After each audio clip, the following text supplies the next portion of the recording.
Membangun employee engagement dengan respect model. Jadi, ketika carrots and sticks don't work, ketika reward and punishment tidak bekerja, maka muncullah respect model oleh Paul L. Marciano tahun 2010. Ketika banyak teori motivasi, wah, termasuk Gallup di situ, gitu ya, maka tidak berjalan. Terus kemudian ketika di dalam organisasi sendiri orang juga merasa bahwa sudah diukur banyak motivasi yang dibangun, tapi ternyata orang juga nggak termotivasi, gitu ya. Nah, teman-teman, itu yang akhirnya berakibat bahwa melihat rumput tetangga. Kira-kira rumput tetangga itu lebih bagus apa enggak ya dari kita, gitu ya. Pernah ada di satu perusahaan, maksudnya saya sebagai konsultan di sana gitu ya, seorang operator itu bergaji 8 kalau UMK-nya adalah 5 juta. Tapi dengan gaji yang sebesar itu pun, dia masih melihat bahwa kami kecil, Cak. Masih menganggap gajinya lebih kecil. Nah, ini ketika punishment nggak jalan, reward and recognition nggak jalan, apa yang harus kita lakukan gitu ya? Oke, siap teman-teman. Maka ada namanya lahirnya respect model. Jadi ternyata gagal meningkatkan produktivitas, gitu ya. Itu bukan karena gagal memotivasi orang, tapi karena memotivasi orang itu tidak menjadi hal yang penting. The power of respect model itu sebenarnya lebih kepada transformasi para leader. Jadi bicara engagement itu kita bicara leadership secara umum, gitu ya. Bagaimana para leader itu mampu menerapkan perilaku positif kepada tim. Maka itu yang nanti akan membangun orang itu respect atau organisasi itu terbentuk engagement. Jadi, mengapa reward and recognition program tidak bekerja? Ada 20 alasan. Program gagal karena mereka sekedar program. Penghargaan tidak diperkuat. Artinya penghargaannya ya cuman asal-asalan, yang penting ada penghargaan. Program yang tidak mendukung teamwork. Nah, terus kemudian di sini ada program yang tidak terjadwal secara kuat. Pemberian hadiah yang bukan kategori program penguatan. Nah, sekarang kita bicara employee engagement diagnostic assessment. Nah, sekarang kita bicara mengenai apa sih assessment diagnosis itu ya? Artinya banyak sistem yang ada, banyak sistem yang sudah ada. Bahkan banyak perusahaan tuh yang membuat sendiri, ya. Kira-kira pertanyaan-pertanyaan apa yang bisa kita jadi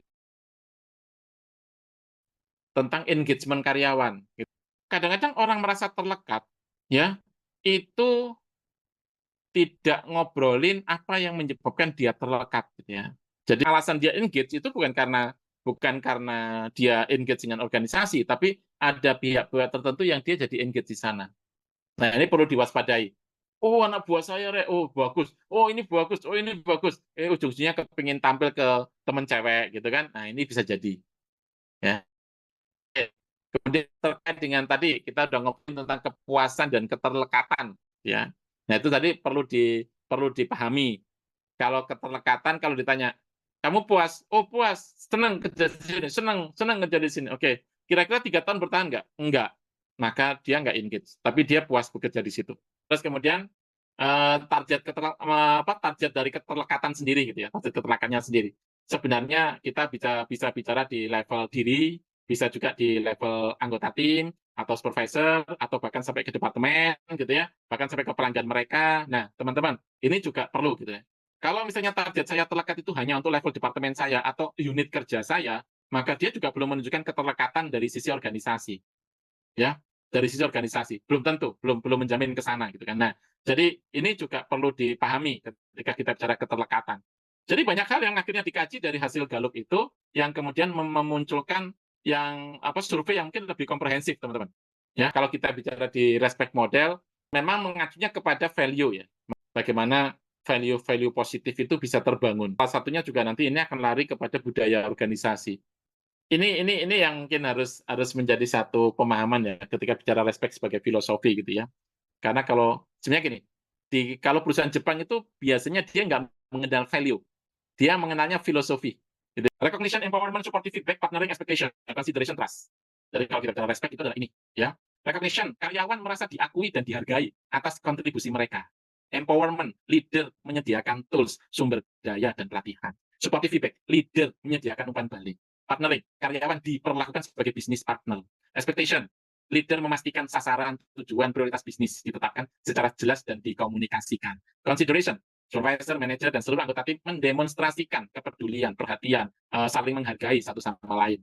Trust, leader mendemonstrasikan kepercayaan dan keyakinan terhadap kemampuan karyawan. Teman-teman, kalau teman-teman pahami mulai dari R sampai T, gitu ya, semuanya mengacu kepada peran leader itu sangat luar biasa untuk ngebangun respect. Saya berani sampaikan gini, teman-teman, ketika top leader mencontohkan perilaku positif, akan lebih banyak orang yang terdorong untuk berperilaku positif. Itu yang bisa saya pastikan. Nah, di sini ini adalah pertanyaan recognition di dalam prosesnya. Ini pertanyaan recognition. Jadi atasan atau rekan kerja memberikan apresiasi, benar-benar kasih. Teman-teman minta tolong, jadi gini, kalau ini ditujukan kepada hanya atasan, maka silakan kalimat rekan kerja dihapus. Oke. Ini waktu itu saya pakai di JobsDB, karena saya kepingin melihat, karena karyawan kami cuma 100 gitu ya. Jadi ketika peer-to-peer pun itu kami lakukan. Ya. Jadi, sok silakan kamu sebagai rekan kerja nilai itu, nilai si manajer itu. Silakan kamu sebagai rekan kerja nilai si manajer itu. Nah, itu dilakukan, teman-teman. Nah, ini ya. Memberikan apresiasi, mengucapkan terima kasih. Jadi silakan dipilih ya, mau atasan atau rekan kerja. Kalau kita mau pakai atasan, silakan pakai atasan aja. Jadi nggak menggunakan rekan kerja. Gitu ya. Oke, ini tentang recognition ada 5 pertanyaan. Empowering juga sama, 5 pertanyaan. Kemudian ada supportive feedback, sama, juga 5 pertanyaan. Kemudian partnering juga sama, 5 pertanyaan, teman-teman. Ya, ini semuanya 5 pertanyaan. Ya, tapi sampai dengan trust. Sampai dengan trust. Nah, saya tunjukkan sekarang, itu adalah formatnya, ya, formatnya yang dengan menggunakan ngukur sampai di, jadi ada self, ada group waktu itu, ya, ada self, ada group di sini. Jadi ini ada 22 para leader, para manajer itu di sini. Ini para leader, para manajer, gitu ya. Nah, ini adalah hasil penilaian. Kita bicara penilaian self, kita bicara penilaian grup. Jadi masing-masing itu sudah kita tunjuk. Nah, kenapa di situ akan muncul rekan kerja itu karena itu, ya. Karena mereka menilai menilai diri marketing, head of sales, head of operation itu saya kalau business development manager itu saya bisa dinilai oleh mereka, gitu ya. Nah, ini hasilnya, ini hasilnya. Jadi ketika kita rata-rata gitu ya, ketika kita rata-rata maka ini secara grup ini 1,72, ini 1,52, di sini 1,74 gitu ya. Oke, di sini 1,33, 2,1, 2,4 gitu nggih. Nah, ini teman-teman ya. Dan kalau nggak salah itu batas minimal kita 1,75. Nah, jadi warna-warna ini adalah yang perlu menjadi concern bagi CPIC. CPIC. Jadi contoh di sini misalnya Bu nomor 6, Bu Isti gitu ya. Nah, Bu Isti itu dari sisi recognition punya catatan, dari sisi empowerment punya catatan, dari sisi supportive feedback punya catatan, dari partnering punya catatan, dari expectation punya catatan gitu ya. Dari consideration punya catatan, dari trust juga punya catatan. Nah, ini teman-teman.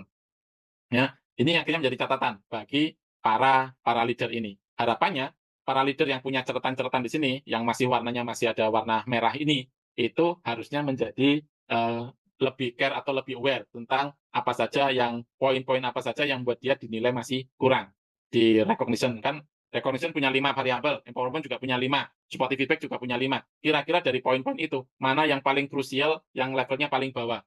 Tuh, karena bicara grup, maka ini bicara tim. Nah, jadi ada beberapa orang yang menilai, kemudian kita rata-rata, gitu ya. Nah, di sini ini beberapa orang yang akhirnya tidak punya catatan khusus atau misalnya penilaian dari positif itu ya, ada beberapa juga gitu ya. Nah, ini juga ada. Jadi mereka yang nggak punya tanda itu mereka yang dinilai oleh rekan kerjanya positif. Gitu. Nah, oke. Nah, di sini jadi ini kuesionernya sampai dengan 35 pertanyaan ya. Oke. Nah, ini jadi ada 0, 1, 2, 3 hasilnya. Nah, jadi tinggal diganti aja nanti atasan memberikan apresiasi atau rekan kerja memberikan apresiasi. Monggo silakan. Karena kenapa saya pakai 2? Karena saya butuh ada peer to peer, ya. Ada peer to peer. Tapi kalau misalnya teman-teman nggak membutuhkan peer to peer, langsung aja kepada dari bawah langsung menilai atasan, monggo, gitu ya. Termasuk para manajer juga menilai atasannya. Iya, boleh. Itu yang dilakukan. Jadi sebenarnya kita melihat di sini adalah kualitas leadership, sebenarnya kualitas para leader terkait dengan implementasi di situ. Oke. Ini kalau kita tadi coba dirangkum ya. Jadi kalau kita bicara apakah 0 sampai 1,5 net improvement 1,6 itu sudah dilakukan cukup baik gitu ya. Nah, maka silakan kita akan tinggal lihat dari hasil kuesioner itu mana yang perlu didalemin gitu ya, perlu didalemin. Nah, di sini juga sama, ini contoh. Jadi ada 2020 misalnya gitu ya. Nah, ini contoh. Nah, teman-teman, nanti saya akan cari, kebetulan tadi belum dapat gitu ya. Nah, saya ada itu yang plus. Jadi kita nggak bicara 7 variabel, tapi ada variabel engagement. Nah, nanti ada di situ, ya. Ada variabel engagement. Di mana di variabel engagement ini, gitu ya, maka kita akan lihat. Nah, ini saya masukkan ke dalam ini apa? SPSS, statistik, ya. Nah, di SPSS itu muncul. Jadi nilai R itu adalah, kalau nilai R ini adalah punya korelasi positif, punya pengaruh positif. Jadi kalau X1 naik harusnya Y-nya naik, X2 naik harusnya Y-nya naik gitu ya. Nah, ini kita buat. Ini kita buat ya. Nah, ketika kita ngobrolin tentang sampai dengan X1 sampai X7 terhadap Y secara bersama-sama itu 43,8. Nah, 1 tahun berikutnya saya lakukan lagi gitu ya. Saya lakukan lagi gitu ya. Dan ternyata misalnya contoh nih, misalnya ternyata apa? Ini hasil ada yang naik, ada yang turun, ada yang naik, ada yang turun gitu ya. Nah, itu memungkinkan, teman-teman. Nah, itu yang menjadi tadi kalau Mbak Widya menyampaikan. Jadi sebenarnya apa nih? Ya, ayo bisa jadi pada saat kita menemukan sebuah alternatif solusi gitu ya, sebuah alternatif kebijakan, itu ternyata tidak efektif gitu ya, tidak berpengaruh signifikan terhadap apa yang kita lakukan. Teman-teman, ini memungkinkan terjadi gitu ya.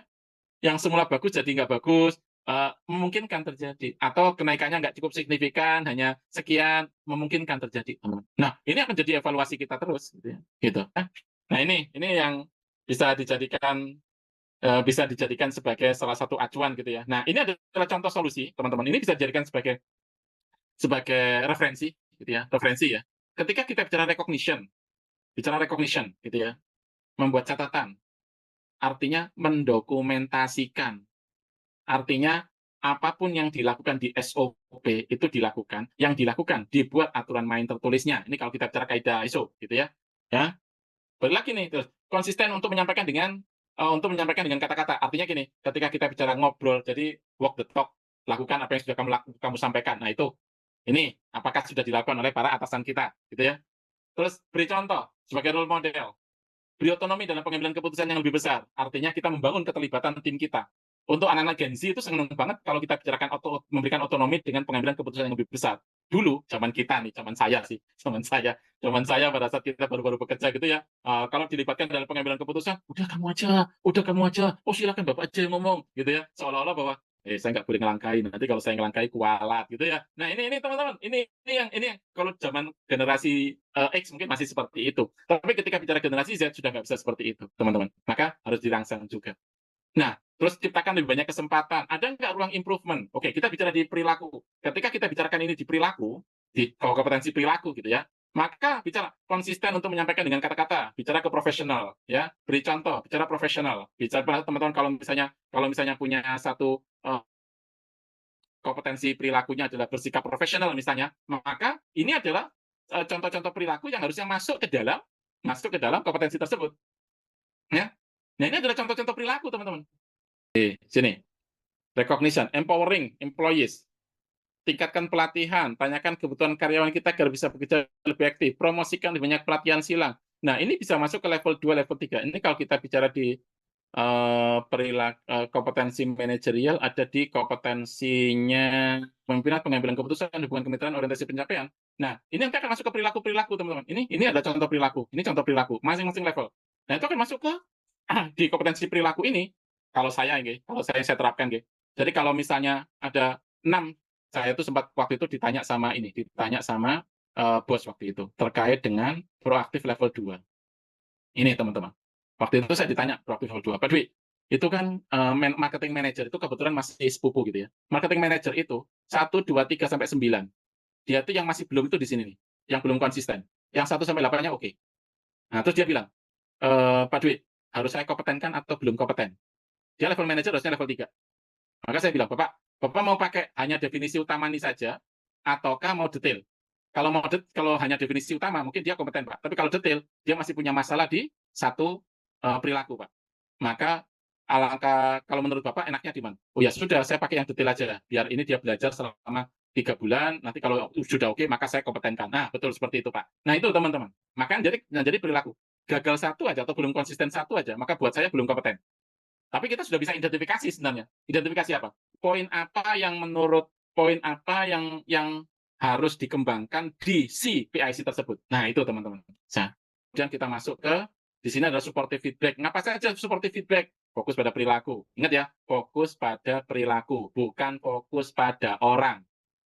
Oke, kadang-kadang gitu. Dasar kamu itu males, dasar kamu itu lelet, dasar kamu itu pelupa. Itu fokus pada orang.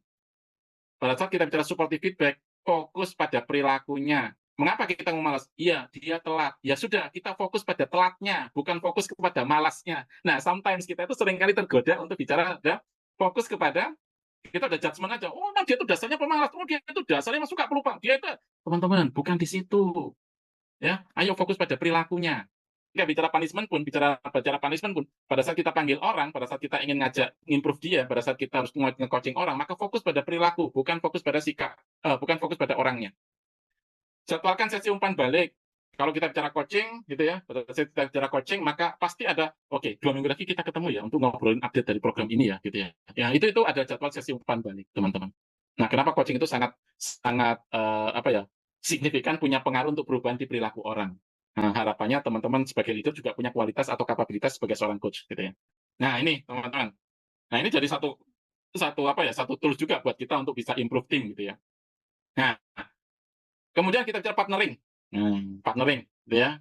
Bagaimana membangun kolaborasi, kerja tim, gitu ya, saling aware, mau ngebantu orang tanpa harus diminta, kemudian bisa memberikan ide secara sukarela. Kalau ada temannya yang salah, ikut bantu ngoreksi, ikut bantu ngimprove gitu ya, ikut bantu ngimprove temannya. Teman-teman, itu partnering. Ya terbangun nggak? Gitu kan. Bagaimana supaya membangun? Ya, masukkan ke dalam parameter penilaian. Balik lagi, nggih, sistem atau prosesnya itu mesti harus clear. Sistem atau prosesnya. Kalau kita kebangun manajemen kompetensi, maka ayo kompetensi kita jadikan sebagai satu aturan main. Teman-teman, balik lagi, sekali lagi saya sampaikan, bahasa-bahasa ini kita ambil dari buku yang berbahasa Inggris. Artinya memang dibuat di sana. Harusnya ini menjadi sebuah aturan yang umum, ya, aturan yang umum bahwa perilaku-perilaku positif ini kalau dilakukan di dalam organisasi oleh para leader, pastinya akan ngebangun yang namanya engagement, ya, yang namanya engagement. Kita bicara expectation. Kalau di dalam Gallup ini menjadi poin 1 dan 2. Oke, nah di sini pastikan sasaran kerja, ukur pencapaian, datanya harus ada, dokumentasikan. Nggak bisa kita bicara kurang, sangat kurang, cukup, baik, baik sekali. Harapannya HR itu bisa memfasilitasi antara needs-nya orang, kelola orangnya, dengan kelola organisasi. Nah, itu pasti, gitu ya. Nah, consideration, ya. Pahami karyawan, implementasikan meeting, gitu ya, sesi umpan balik secara rutin, gitu ya. Oke, mendokumentasikan maksudnya apa? Semuanya berbasis data dan tercatat, ya, Mbak Dewi. Jadi semuanya berbasis data dan tercatat. Dikatakan saya bagus nggak bagus, ya gini, saya dipanggil, Dwi, kamu itu sering telat. Sebentar, sering itu berapa kali? Gitu ya. Karena hanya bicara sering, versi saya dengan Mbak Dewi bisa beda, kan gitu ya. Tapi kalau kita bicara aturannya jelas, lebih dari 3 kali dipanggil. Ya, udah nggak usah bicara sering. Maka kita bicara, Dwi, kamu sudah 3 kali telat. Misalnya gitu ya. Maka ini tak kasih surat teguran ya. Nah, itu boleh. Nah, tapi teman-teman semuanya berbasis data. Ya, semuanya berbasis data. Jangan kemudian teguran lisan. Teguran lisan itu bukan teguran. Terus gini, saya ditegur, tapi lisan gitu ya. Terus saya bilang, kapan Bapak negur saya? 2 minggu yang lalu saya negur. Mana buktinya? Perasaan nggak pernah ditegur, Pak. Udah repot gitu ya, teman-teman. Nah, maka dokumentasikan. Meskipun sifatnya teguran, maka buat tertulis. Ya, buat tertulis. Gitu. Oke. Nah, ini bicara consideration ya. Nah, teman-teman, hal-hal ini bisa kita jadikan sebagai indikator perilaku nih saya kalau dengan Mbak Dewi yang sudah pernah saya kawal buat kompetensi perilaku gitu ya. Nah, sebenarnya ini bisa dijadikan sebagai acuan untuk bisa mengembangkan engagement di internal organisasi gitu ya. Dengan catatan karyawan kompeten loh ya, kompeten sesuai dengan levelnya loh ya. Nanti kalau misalnya sudah kita buat bagus, tapi ternyata hanya sekedar program tapi nggak punya kekuatan, ya balik lagi programnya akan mandul gitu gitu. Nggak akan punya efek, nggak akan ada impact terhadap produktivitas. Kenapa? Ya cuman sekedar memenuhi kebutuhan ISO, Cak. Ya sudah, berarti sukseslah dengan memenuhi kebutuhan ISO. Produktif? Enggak. Gitu ya. Nah, ini teman-teman, sometimes kalau kita harus membuat program kadang-kadang ya gitu, sing penting ono, Cak. Nah, itu ya. Yang penting ada. Oke, kita lanjut. Nah, itu bicara consideration. Nah, trust. Ya. Nah, hal-hal kayak gini. Ini menyampaikan apa yang benar, transparansi, bicara jujur, masuk integritas. Ya, masuk integritas. Level 1 malahan. Berani ngambil tanggung jawab, ngakui kesalahan, tepati kata-kata, berikan sanksi. Masuk integritas, level 1 gitu ya. Ya, jadi kalau kemudian ini dilakukan oleh para tim di bawah, meskipun mereka yang bukan bukan leader gitu ya, apalagi leader gitu ya, apalagi leader. Nah, itu menjadi sebuah trigger untuk bagaimana membangun organisasi itu menjadi lebih positif gitu ya. Sehingga ketika organisasi itu positif, menempatkan orang sesuai porsinya, memberikan apresiasi sesuai dengan apa yang dia lakukan, termasuk punishment. Itu akan membuat orang itu merasa nyaman gitu kan, merasa nyaman. Sehingga kalau tadi saya bilang di awal, sorry, kalau saya menggunakan quote yang awal tadi saya sampaikan gitu ya, mengelola SDM dengan baik, maka orang yang perform akan stay, orang yang kurang perform akan improve. Tapi kalau kita mengelola SDM dengan kurang baik, maka karyawan yang perform itu akan pergi. Dia akan melihat orang di perusahaan sebelah itu bisa lebih menghargai kita. Nah, yang tinggal orang-orang yang merasa dirinya nyaman dengan tidak performance-nya mereka. Nah, ini teman-teman, ini akan jadi problem gitu ya. Gimana kita bisa membangun engage kalau hal seperti itu terjadi? Oke, balik lagi kembali ke sini sebenarnya. Kalau kita bicara engagement, maka kalau saya tuh suka banget yang di sini. Nah, saya tuh suka banget dengan kalau kita bicara di yang saya share di grup gitu ya. Jadi kunci sukses perubahan adalah adanya komitmen bersama, khususnya komitmennya top leaders, ya, top leaders. Nah, ketika ada hal yang tidak dilakukan, ada yang dilakukan, ya contoh simpel aja gini, contoh simpel ya. Saya waktu itu sempat ngobrol dengan salah satu teman di klien saya gitu kan. Dia bilang, "Cak, ribet banget ya, Cak, ya ngurusin orang." Kenapa? Gitu ya. Kenapa? Gini loh, Cak, saya tuh panggil nih staf marketing. Di sini itu, Cak, seragam itu sudah dikasih, celana baju itu sudah dikasih, lengkap tinggal pakai, nggak perlu pakai punya pribadi. Masih ada yang pakai jeans. Oke, sudah dipanggil. Sudah, Cak. Sudah ditanyain, mengapa itu dilakukan? Sudah. Jawabannya, atasan saya juga pakai jeans. Kenapa dia tidak dilarang? Oke, atasannya siapa? Marketing manager.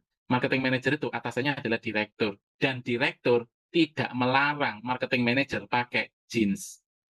Sehingga anak buahnya ikut-ikutan pakai jeans. Pertanyaannya adalah, komitmen bersamanya jalan apa enggak?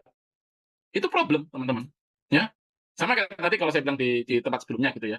Ketika top leaders mampu menerjemahkan itu dalam aksi yang nyata, bahwa kalau saya tidak melakukan, maka saya juga bayar denda.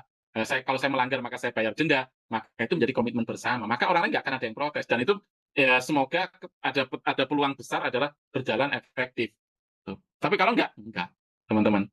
Sehingga teman-teman, ya, jadi kalau dari former chairman-nya TMC, ya, Toyota Manufacturing Corporation, kalau kita gagal mengelola cost, kita kehilangan daya saing.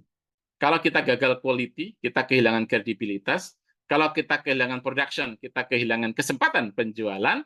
Kalau kita gagal mengelola people, kita kehilangan segalanya.